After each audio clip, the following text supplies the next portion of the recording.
We live in the absolute safest, most prosperous era in human history. I mean, we've basically banished all the apex predators, right? Right. We cured the plagues that used to wipe out half a continent. Our homes are these climate-controlled fortresses. Exactly. But somehow, despite all that safety, we are totally trapped. We're locked in this invisible, agonizing prison that we essentially built ourselves. It really is the ultimate paradox of modern civilization. We engineered absolute physical safety, but in doing so, we somehow cultivated mass psychological terror. And the numbers are wild. Right now, nearly 1 in 6 people globally are going to suffer from the debilitating paralysis of an anxiety disorder. 1 in 6. It's a staggering statistic. I mean, the tigers are gone, the darkness has been eliminated. So why is our fear multiplying like this? Well, that is exactly the mission of our deep dive today. We are looking at Scott Stossel's My Age of Anxiety, and this source material just completely shatters the illusion that successful people have it all together. Oh, absolutely. Because you look at his resume, and Stossel is the quintessential elite. He is a senior editor at The Atlantic. Yeah, he's this high-functioning, incredibly respected intellectual. From the outside, he is the very picture of poise and rationality. But the reality of his daily existence is just, it's entirely different. He is literally a prisoner in his own body. The disconnect between his public mask and his private reality is just jarring. Tell them about his phobias. Well, he suffers from this sprawling list of severe phobias: enclosed spaces, heights, fainting, germs, even cheese. Wait, cheese? Seriously? Yeah, cheese, public speaking, flying, vomiting. He notes that he's been this twitchy, sweating bundle of neuroses since he was about 2 years old. Which brings us to his wedding day. I mean, just picture your own wedding. It's early July in Vermont, right? Right, and the church is just sweltering. Your glowing partner is walking down the aisle, the music is playing. Culturally, this is supposed to be the happiest moment of your life. But what Stossel is actually experiencing at the altar is pure torture. He is absolutely drenched in flock sweat. And it's not just a cute, subtle, nervous tremor either. No, he is actively fighting off physical collapse. He describes standing there feeling like he is on the verge of violently convulsing. He's shaking so badly, and he's fighting this overwhelming urge to vomit right there in front of all his friends and family. And at the exact same time, he is fighting off unconsciousness. The blood is pooling in his legs, his vision is narrowing. And the psychological torture is that he is absolutely certain everyone in the room knows he is falling apart. Right, he thinks the entire audience is staring at the sweat dripping down his collar, just judging him as weak. It gets so extreme that the minister actually stops the ceremony. He looks at Stossel in alarm and silently mouths, "Are you okay?" Because the guy looks like he just ran a marathon in a wool suit. His best man literally has to step forward and hand him a tissue to mop his face. He is physically clinging to his bride's hand just to stay upright. And the craziest part is, this isn't some isolated, once-in-a-lifetime panic attack. It's not at all. This is his baseline response to pressure. Before he gives public speeches, this respected editor swallows a mix of Xanax, beta blockers, and vodka. Just to survive walking to the podium. But the irony, and this is a total slap in the face, is how his coworkers see him. This is the tragedy of it. To his colleagues at the magazine, he projects so much quiet calm that his office nickname is literally Human Xanax. Human Xanax, while he is secretly taking actual Xanax and vodka just to function. Which perfectly illustrates the core mechanism of the phobic personality. There's this agonizing chasm between the placid public face and the private terror. It's the duck analogy. On the surface of the pond, the duck looks perfectly elegant, just gliding smoothly along. Right, looking completely serene. But underwater, its legs are kicking frantically just to keep moving, and hiding that panic becomes its own secondary source of fear. Exactly. The clinical term is secondary anxiety. The initial trigger might be public speaking, but very quickly the trigger becomes the fear that someone will notice you're afraid. So you're terrified of the terror itself. You're scared of blushing or sweating. And your brain identifies your own physical symptoms as the main threat, which just creates this inescapable loop of adrenaline.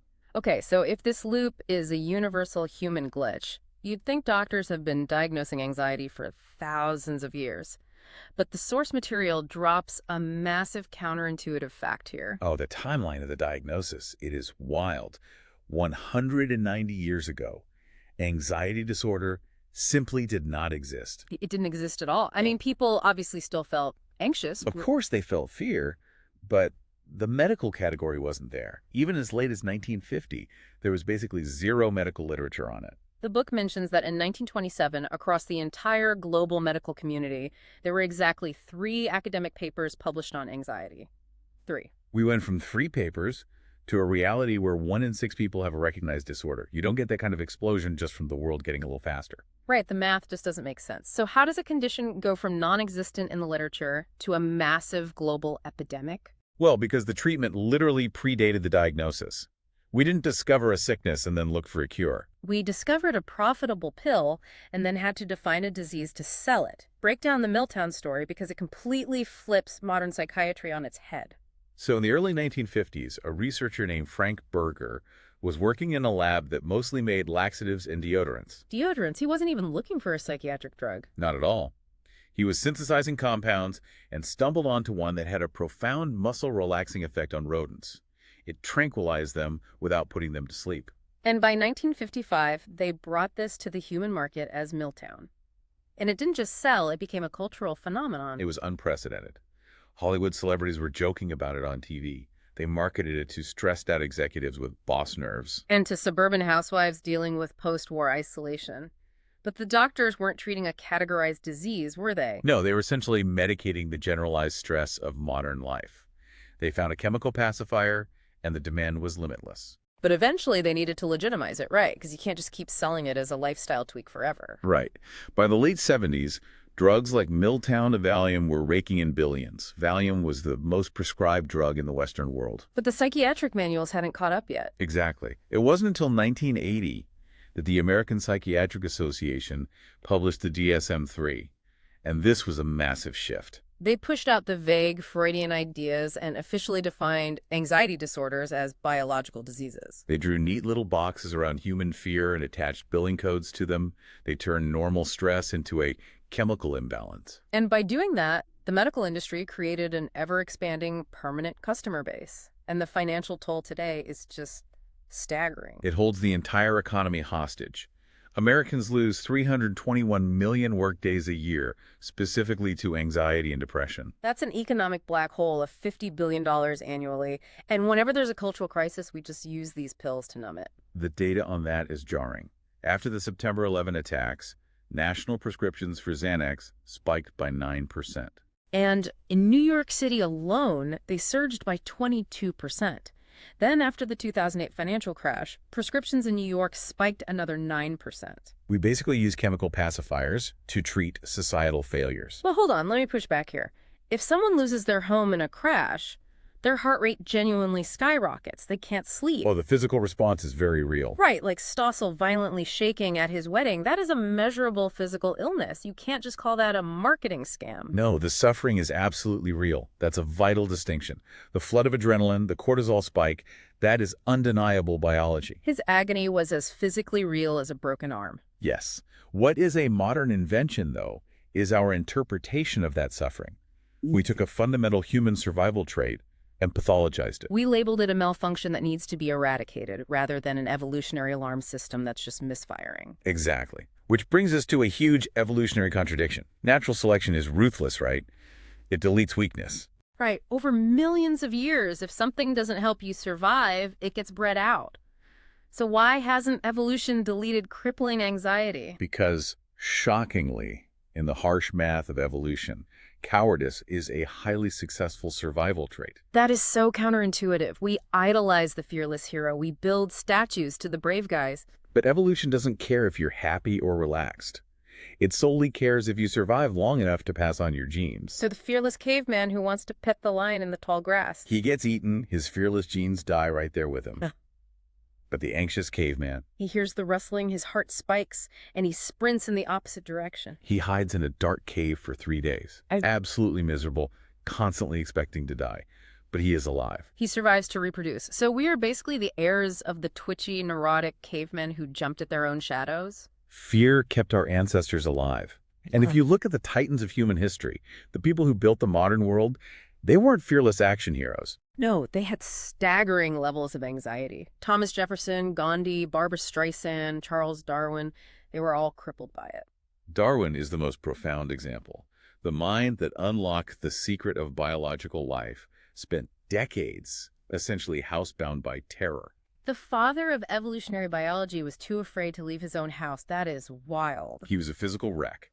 Any social interaction would trigger violent illness. He spent a third of his waking life vomiting from panic. Wait, didn't he build a special room just for that? Yes, while writing On the Origin of Species, his anxiety was so acute he built a curtained lavatory in his study just to throw up in private while working. He tried everything, right? Freezing ice packs on his spine, metal shock plates, and yet, despite vomiting every day, he changed human knowledge. And the reason a paralyzed brain can produce that level of genius comes down to the Yerkes-Dodson law from 1908. The bell curve of performance. Break that down for us. It maps the relationship between anxiety and performance. If you have zero anxiety, you fail. You have no motivation to prepare. You just sleep in and miss the threat entirely. And on the other end, too much anxiety. You also fail. You freeze up in total panic. But right in the middle of that bell curve is the golden zone. Moderate managed anxiety. That's peak performance. The anxiety sharpens your focus and forces you to anticipate every variable. Darwin's mind was highly sensitized to threat, which was exhausting, but It let him notice the tiny variations in finch beaks that nobody else cared about. It's exactly like the braking system on a sports car. that's a perfect analogy. A car with no brakes is deadly. You'll crash at the first corner. Anxiety is the human braking system. Right. And the problem for Stossel or Darwin isn't that they have brakes, it's that the calipers are rusted shut, engaging when the car is just parked in the driveway. So if you're just sitting in your driveway, totally safe, why can't you just mentally release the brakes? Why couldn't Stossel just use simple logic at his wedding? Because the part of your brain that handles logic, the rational cortex, is completely locked out of the control room during a panic response. You're dealing with a biological hijacker, the emotional lizard. Yes, the amygdala. It's this tiny, almond-shaped cluster deep in the brain. When sensory data enters your brain, it splits down two roads. The high road and the low road? The high road goes to the cortex. The cortex analyzes a shadow in the corner and rationally concludes, that's just a coat on a chair. But the cortex is slow. The low road goes straight to the amygdala, right? And the amygdala doesn't care about context. It detects an anomaly and immediately sounds the alarm, dumping adrenaline and cortisol. And the speed difference is terrifying.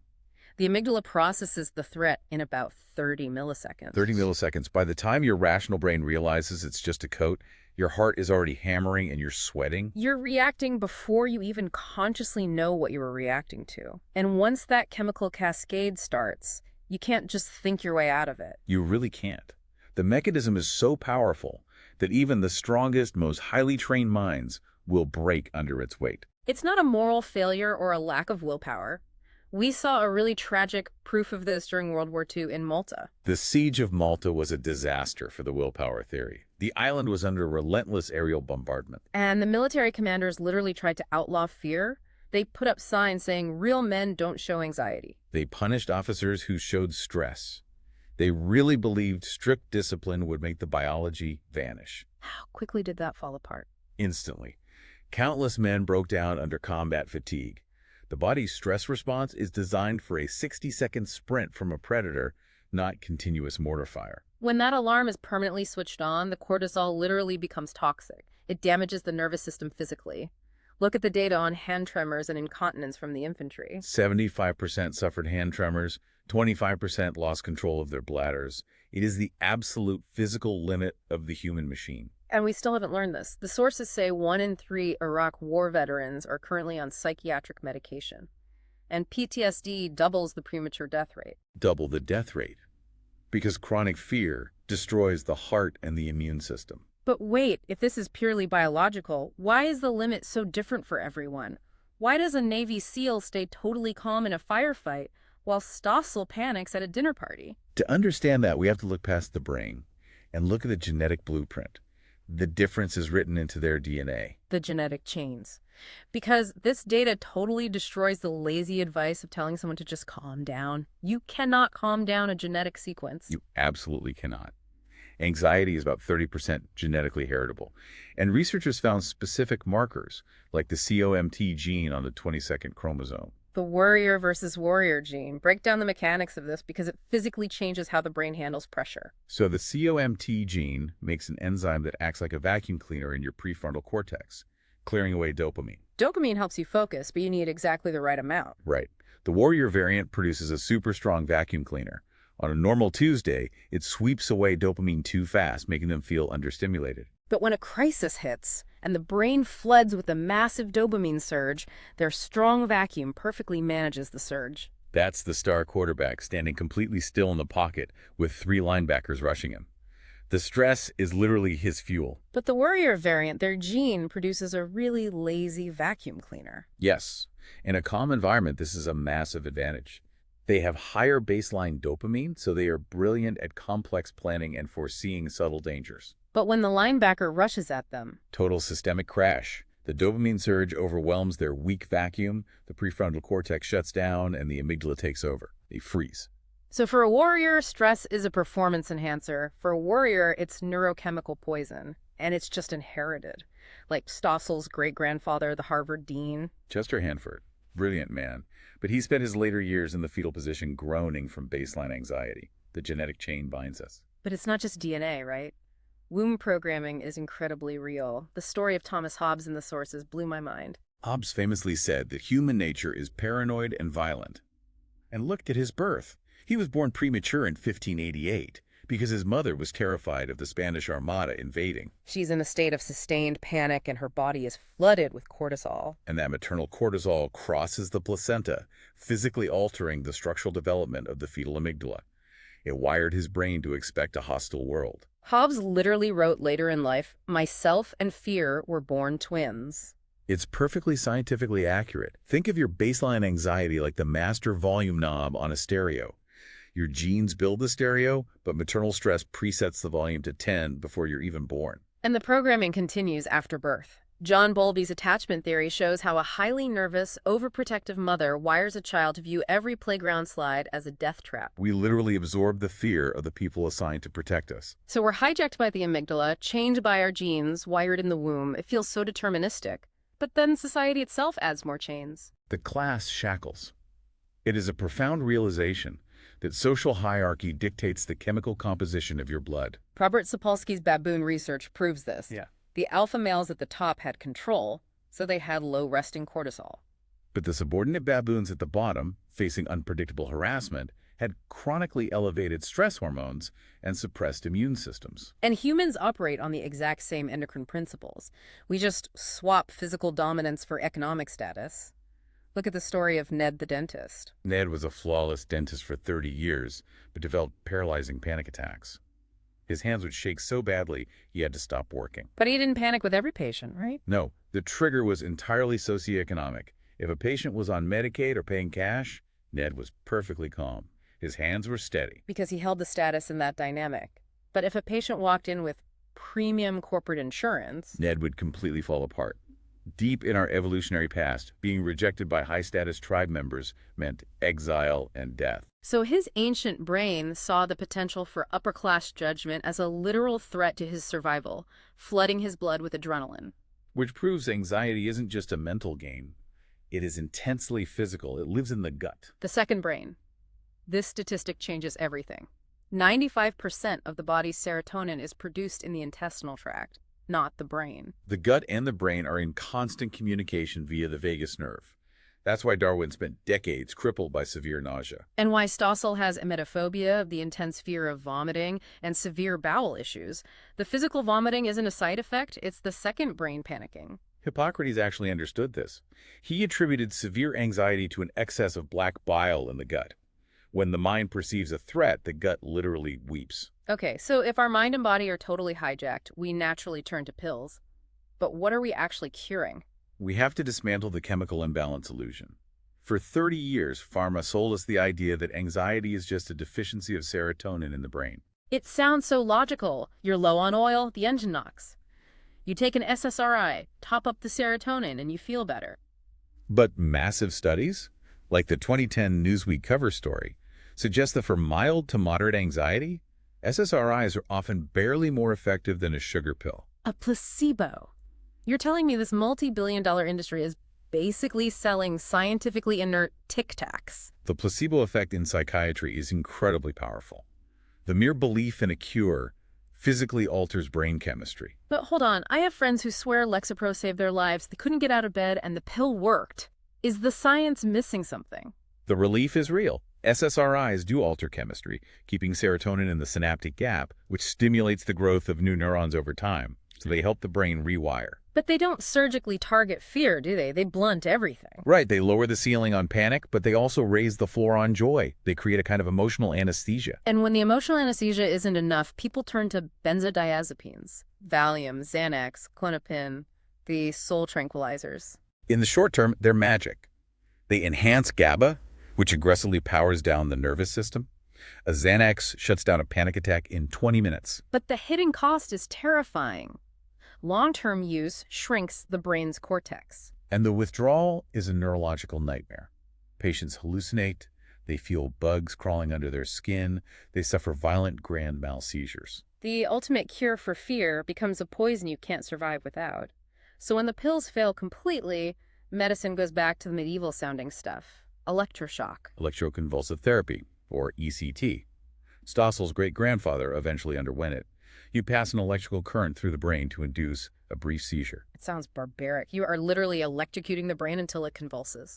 But performed under anesthesia, it remains remarkably effective for severe treatment-resistant anxiety. How does a violent seizure cure emotional distress? Think of the anxious brain like a frozen computer. The amygdala is screaming in an error loop. You have to force restart the machine. The seizure flushes neurotransmitters and breaks the toxic neural loops. It resets the hardware. But what about the software? Philosophers like Spinoza said anxiety is just a flaw in logic, which leads to CBT. Cognitive behavioral therapy. It argues we are active participants in our panic because we catastrophize. We construct a fortress of terror using flawed logic. Like drinking an extra cup of coffee, your heart rate goes up, and instead of thinking, I had an espresso, you think, I am having a heart attack. And that fear of dying releases adrenaline, making the heart beat faster, confirming your catastrophic theory.